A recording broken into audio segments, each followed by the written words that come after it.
hijack the videos, but I don't know what an artist wouldn't do for a bit of attention. He was just finding his way through. So, in fact, if you don't mind, I'm going to take some of the Bourbon and Bridges time to promote myself as a musician. People find me on Instagram. Okay, fuck it, I'm in. All right, let's go. Yes. Everyone, please subscribe to the sister channel of Bourbon and Breeches, Franco with the guitar. Welcome to another episode of Bourbon and Data Breaches, where we cover 5 of the most interesting data breaches from this last week and one of our favorite bourbons. I'm Steve. Divya. Frank. Miguel. Howdy, I'm Shu. Great. Well, Divya, what happened this week? Okay, so coming in hot from the UK, y'all. The Works, that is, I want to say it's a stationery shop, and it was forced to close some of its stores across the UK after hackers target retailers' tills and deliveries.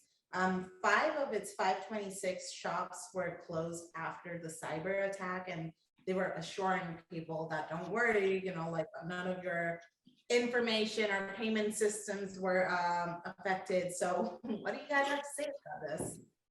I gotta say, I mean, hackers leave no stone unturned. I mean, they will go after anything they can. I mean, a book retailer store. I mean, I'm guessing that they're after the financial data the store might have from the customers. Maybe that makes sense. Yeah, this reminds me of the Target data breach, right? So whenever a store goes offline and it includes the point of sale system, you got to be really concerned about the other 500 stores, right? If they could shut down 5 stores and their payment system, and could they put, you know, Carter software on the other 500 stores? So hopefully they do a full review and they don't have any sort of card skimming software that's been installed in the POS, but that's all obviously very, very scary. So I want to point out that they were also saying that they insisted that no customer and payment data was accessed because as it's stored on a separate third-party system, but that doesn't really do much, right? Because if somebody breached the third-party system, you're still breached and your customers are still breached. Yeah, it's a good question. Even if they're using something like Square, which is completely outsourced, if they can shut down 5 stores, they maybe had access to hardware or had access to changing firmware. And so you could still put a skimmer on that. So yeah, just because you're relying on a third party doesn't necessarily mean that there's not an attack vector that could steal credit cards. Yeah, this article was interesting because they said they still haven't heard from the hackers. So either this was just for the lulls but they appeared to have gone through a lot of systems. So they either were doing just for vandalism or even worse, they have bigger fish to fry. They've got a way to read credit cards now or something. Yeah, if I had access to 500 stores, I wouldn't necessarily like shut down 5 and brag about it. I would just very quietly change the code on the background. So allegedly. Allegedly, of course. Not teaching anybody how to do cards. Right.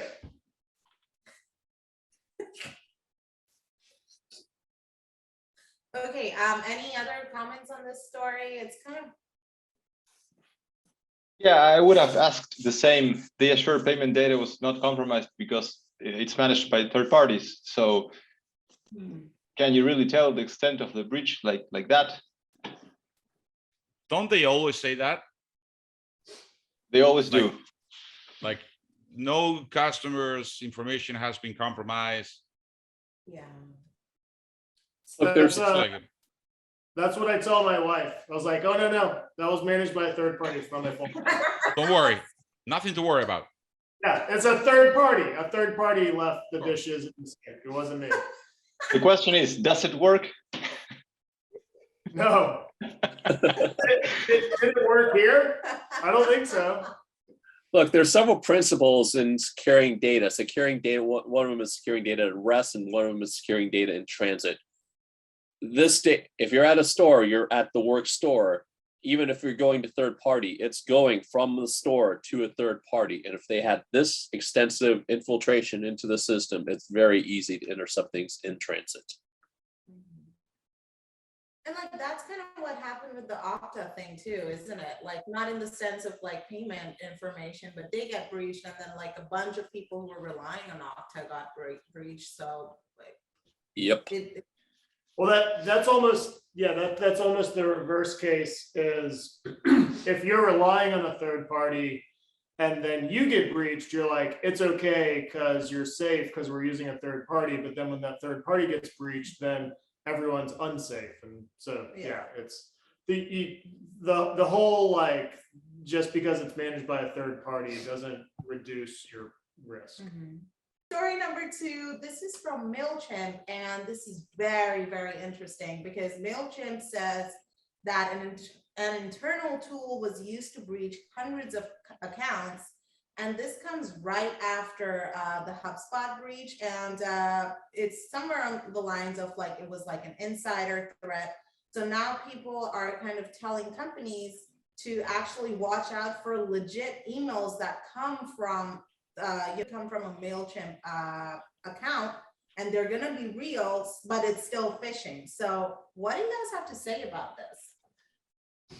So we use Mailchimp, and it's incredibly scary that an internal tool exists that allows maybe not anyone, but select people inside of Mailchimp to just take over accounts, right? So that's a bit of a violation of the trust between a consumer and a business. Is like, don't make those types of tools, right? Like if you make a tool that lets someone take over an account, it is likely going to be abused, and that's what we're seeing here.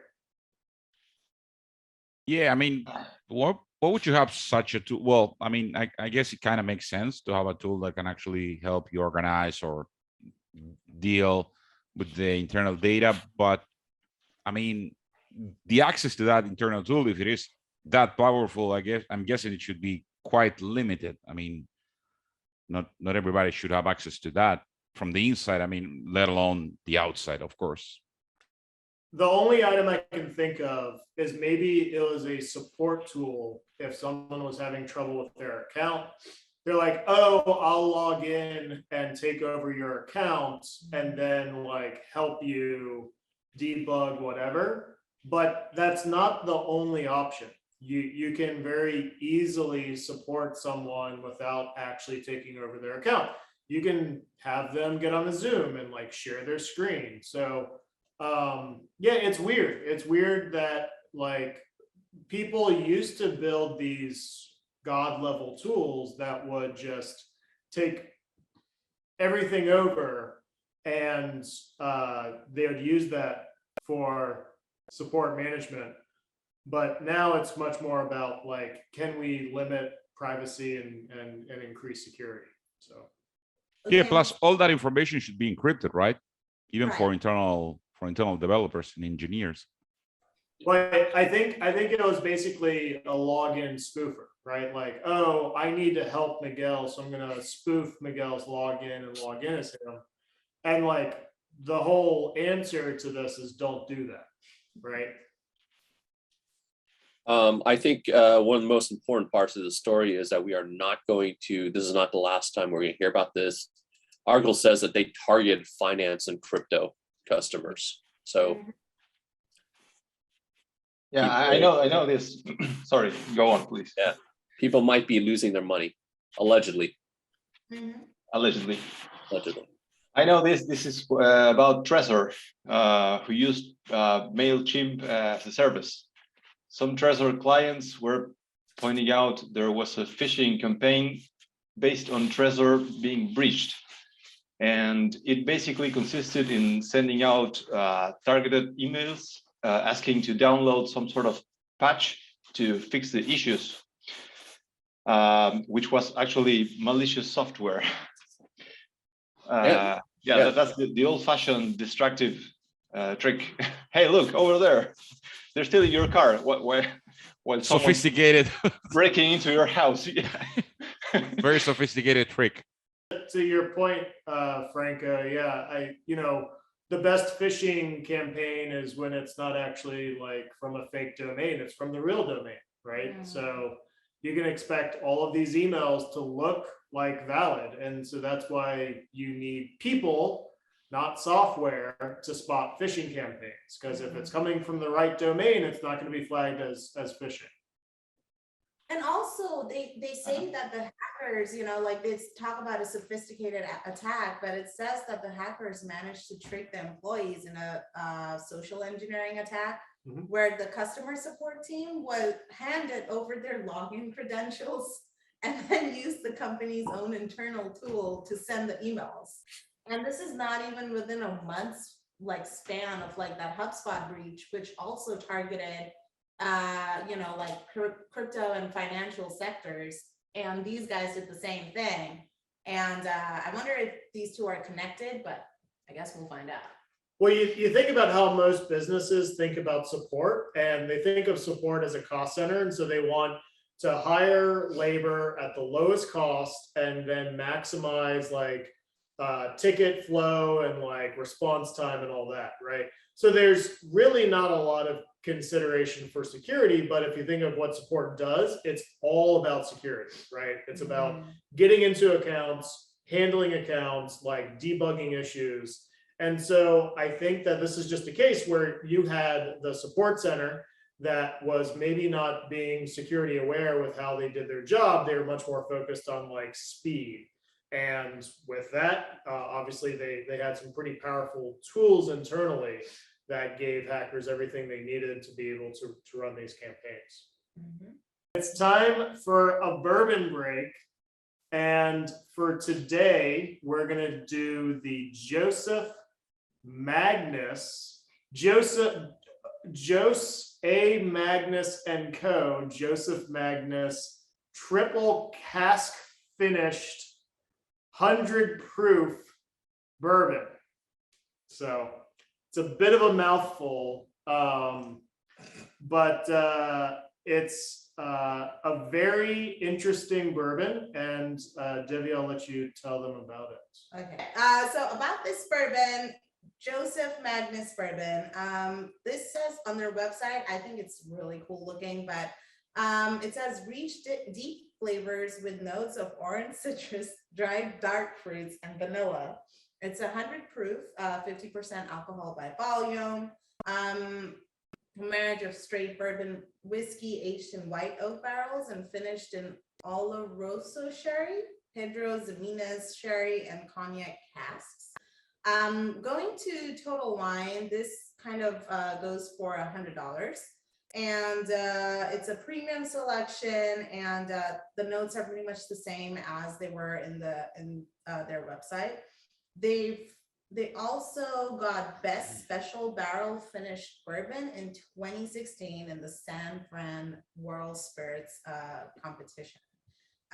State it comes from is DC, and taste it says is intense, vanilla, butterscotch, dried fruit, and long.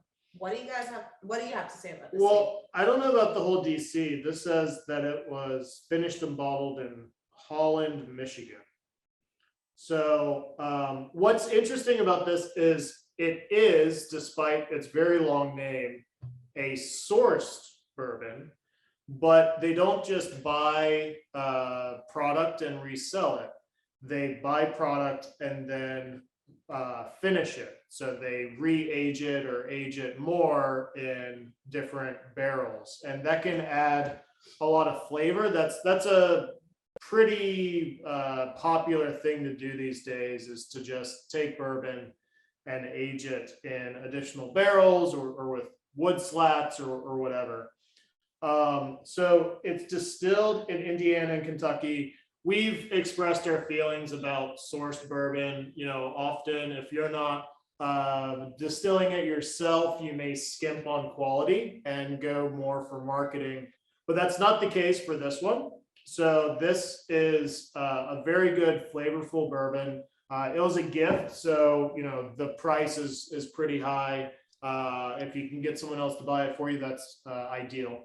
But it is quite smooth for 100 proof. They mentioned a lot of fruit notes. I'm not really getting those. It smells mildly sweet on the nose, maybe a little like fruity or citrus. It's mostly up front, some mild sweetness, maybe a little of that fruit note or citrus note is in there, but I would say this is a mild, smooth bourbon, mild burn, and it does have a lingering finish. So it's got this just sort of general sweetness that stays with you. It's a long finish, and I would liken it to Evan Williams single barrel. So it's got a lot of the good parts of Evan Williams. The flavor is interesting. I think it's definitely an enjoyable sipping bourbon, but the price is kind of high, so it's not your best budget bourbon. If you can find Evan Williams single barrel, it's got a similar taste, similar profile, but it's about a third the cost. So that's sort of where this bourbon sits. Is it worth it? Would you pay $100 for that? I would pay $100 out of someone else's wallet for this. Yes. If it's between this and any other sourced bourbon, I would be more inclined to get this. So I would do this over Bib and Tucker. I would do this over what's that? Eden, whatever. What about Smooth Ambler? I don't even. Oh yeah, The Smooth elephant Ambler. on a ball. Was that sourced? This is better than Smooth Ambler, but Smooth Ambler was what, like 30? Yeah, it was like 30 or 40. Yeah. I would probably buy 3 bottles of Smooth Ambler instead of 1 bottle of this. But in the world of sourced or finished bourbon, I think this is actually doing a good job of producing a good, interesting product, as opposed to others who go heavy into marketing. Mhm. So I would get it over other sourced, but I would seek out something that's fully distilled, like 1843, before getting this. Also that DC thing that happened, it's because they moved to Washington in 2020, and they moved to like Holland, Michigan in 2020 from DC. Oh, So okay. that's what happened. Yeah, It yeah, says bottled, and on Total Wine it says DC. Yeah, this one came from Holland, Michigan. They Mhm. actually have specific bottle number and batch number, That's but cool. I don't think that matters as much if you're doing, like, if you're refinishing. So that's the bourbon break. Cool, awesome. Okay, guys, so let's move on to story number 3. This was pretty interesting because Vevo was, I think they were breached, and Vevo to review security after YouTube feeds for Lil Nas X, Justin Bieber, and others were hacked. And there were a few big names out there. So Lil Nas X, Eminem, Drake, Taylor Swift, Ariana Grande, Harry Styles, The Weeknd, my personal favorite, Michael Jackson, R.I.P., Kanye West, and many others were affected. So what do you guys have to say about this? Because I know this happened previously too. So thoughts, comments? Why does Michael Jackson still have a Vevo account? Someone's getting paid with that. Yeah, that's true. Fascinating. Mm-hmm. I wonder if Tupac has a Vevo account. He does. No, I think he no. does. Yeah. Mhm. More proof that Tupac is alive and well in Belgium.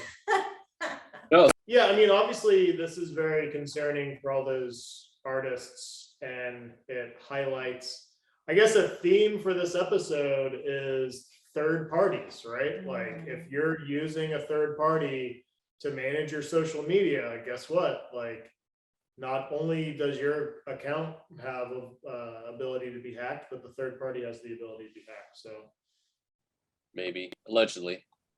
I mean, getting YouTube hacked, that must be no easy feat. Well, I think someone got into the account of Vevo. Yeah, Oh. so it wasn't even YouTube, It was Vevo, it was yeah. Vevo. And That would make more sense, yes.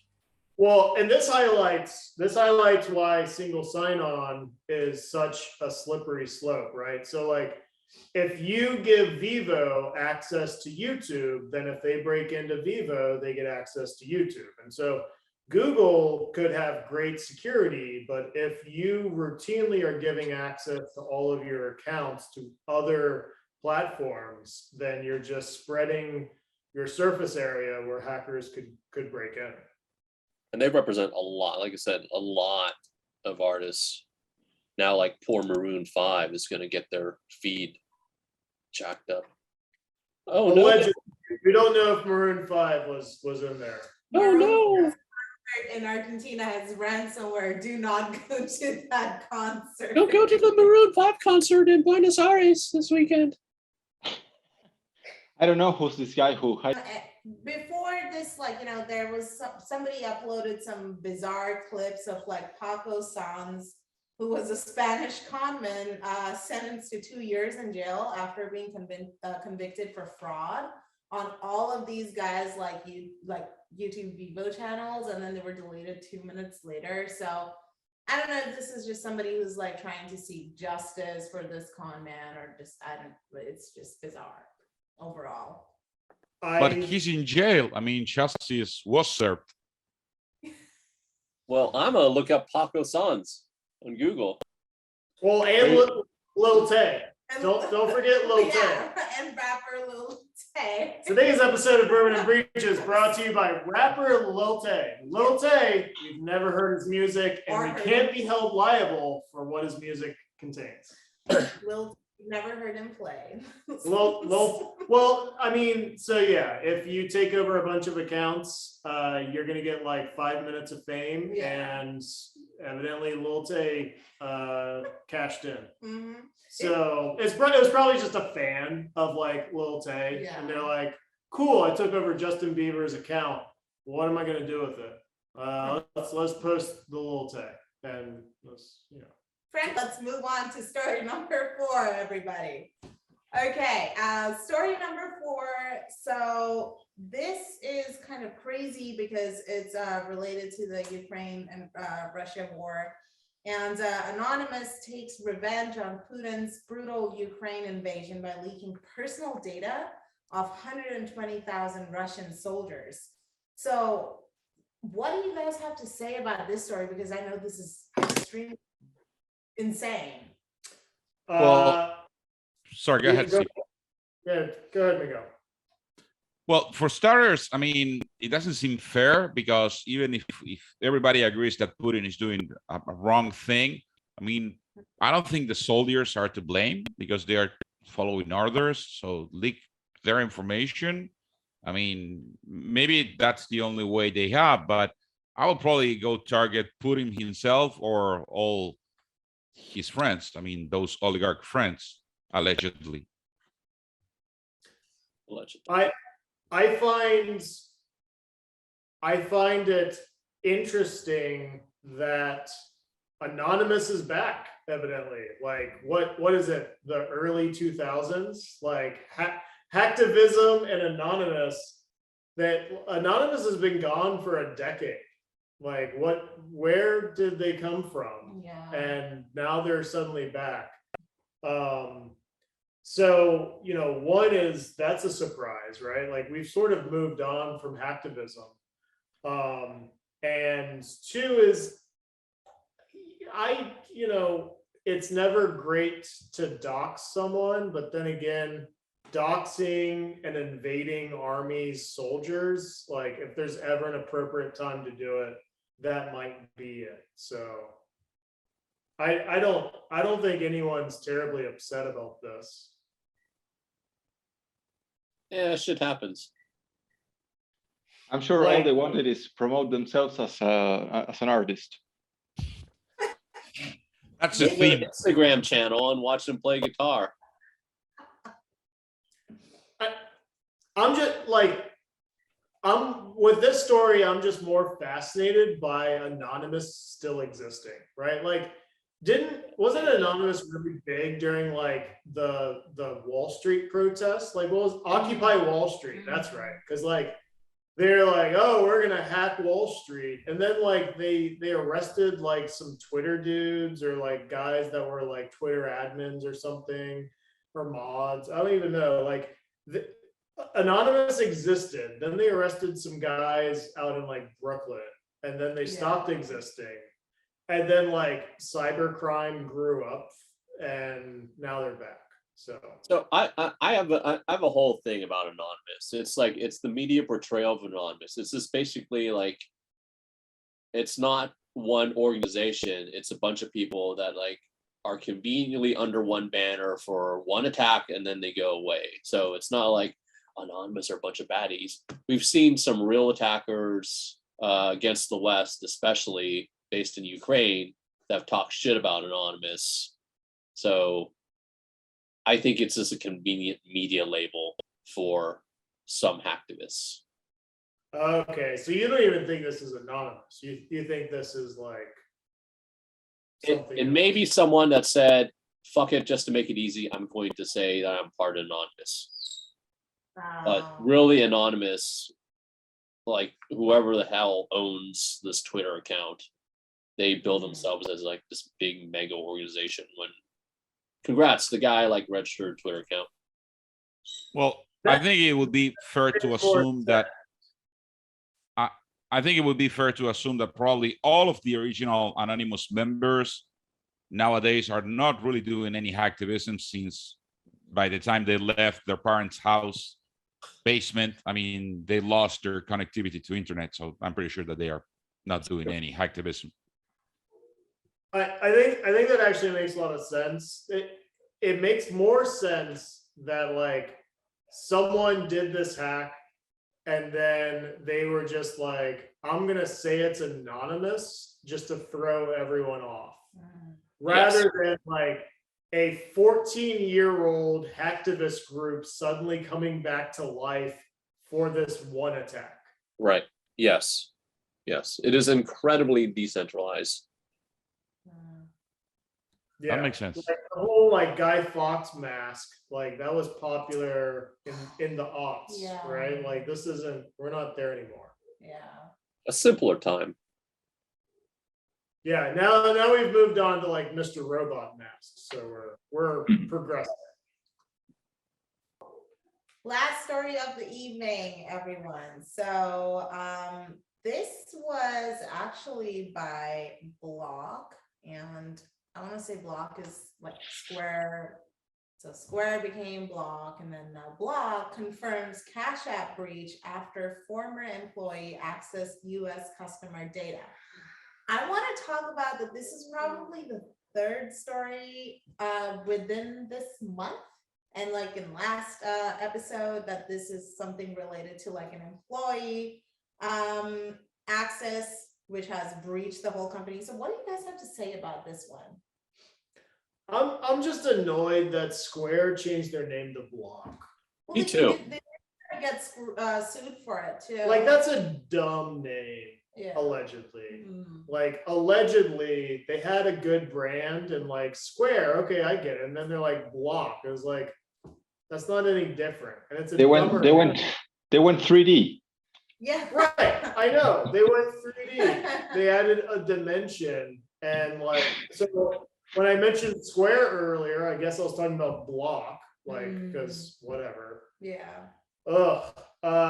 So when I first heard this story, I thought this was going to be a very spicy story because I thought transaction details were going to be leaked from Cash App. And Cash App is allegedly the preferred way of baby daddies paying their sugar daddies paying their sugar babies. And I thought we were about to find out like this would be like Seeking Arrangements or Ashley Madison all over again. I thought we were going to find out a whole lot of like politicians that were paying like random girls on the side for like, you know, whatever. But that's not the case. So this is a much more boring story about like how Cash App had some like finance data about like stock investing, and that's what got stolen. And so, you know, maybe we'll find out about like some shady stock deals that happened, but you know, sugar babies are safe in this one. Yeah. What we have seen before in especially crypto attacks is that even just knowing who the biggest accounts are it's a big deal. So I think I read here that they got that data at least, and so they're going to be able to. They know which accounts are big, which account have the money. So they're going to be people are going to be this. I think the subject of some focused attacks. Still having to disclose the silliest security flaw is something they would regret for a long time. I mean, even if non-critical information was compromised. Like we often point out, there should be a straight, let's say, protocol with clear steps to follow whenever an employee ends up a work relationship with its employer. Because despite having established a close relationship with employees, when they leave the company, you have to consider that they probably know at least how the company is structured. And of course, threat actors will surely be on the hunt for that. Yeah, the theme for this story is that this is the third one this week where the attack came allegedly from the inside, right? We got this one, we got the Vevo one, internal feed, and the Mailchimp. the Mailchimp internal tool. So these are all internal threats that happened. Well, I think what's interesting across all of those is that a lot of businesses try to build an unhackable box, and they layer security and infrastructure trying to secure the company, but they put very little effort or focus on the people. And they may be protecting the people, like, hey, you have to have multi-factor and all that, but they're not considering the people's motivation. And it's a very different scenario when you have to protect against a human and when they turn into an insider threat. And that's the hard work of getting employees to spot insider threats. You really can't have software spot insider threats. I mean, you could maybe do it, but the best defense is having coworkers spot insider threats. Like if someone started, asking really weird questions about like, hey, how does Justin Bieber's account work? Then, you could flag that and you could spot it. So I think there really is a case to be made that, like, one, you should pay more attention to your employees, and then two, you should be training your employees to spot when someone's potentially going rogue.